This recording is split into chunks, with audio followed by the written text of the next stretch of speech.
trasmissione, simpaticissima, allegra. Sì, mi piace tantissimo, veramente, Dani, però i conduttori pure, quanto bravi, sono simpaticissimi.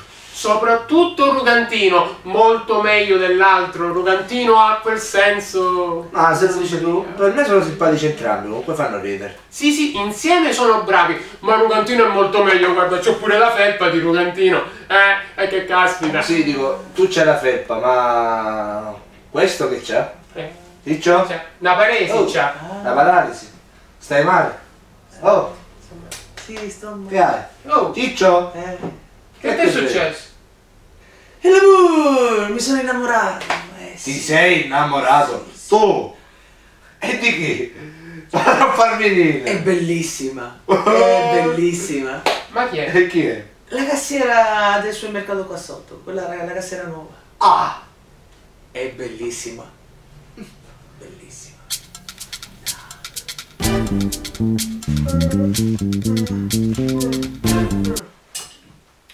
Ciao Elda. Ciao Elda. Ciao. Ah, che piacevole sorpresa vederti qua. Anche per me. Sì, ecco, brava, c'è caldo perché glielo dico sempre io a Daniele di cambiare Sì. qua la cosa Non temperatura. credi? Oh, la cosa si fa calda la situazione. Dimmi qualcosa di trasgressivo, dimmi qualcosa di trasgressivo. Yogurt nel vasetto da 6. Yogurt nel vasetto da 6. Yogurt nel vasetto da 6. Va bene, un'altra cosa, di più.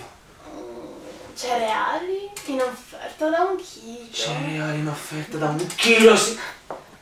Cereali in offerta da 1 chilo. Va bene, Tita, non parlare più. Come no? Oh, fammi vedere invece queste belle gambe. Dai! Porca miseria! No. Vabbè, non ti preoccupare, dove sei? Dove sei? Ancora ti vedo con l'altro occhio, vieni qua. Vieni.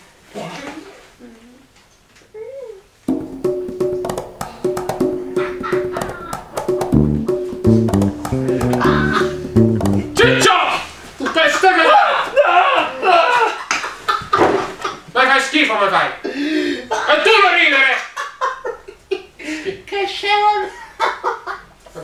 Meno a tutte e due da meno, a lui perché è un pervertito, a te che te ne carina. Questo non abbraccia. Ciao, Amore, vieni!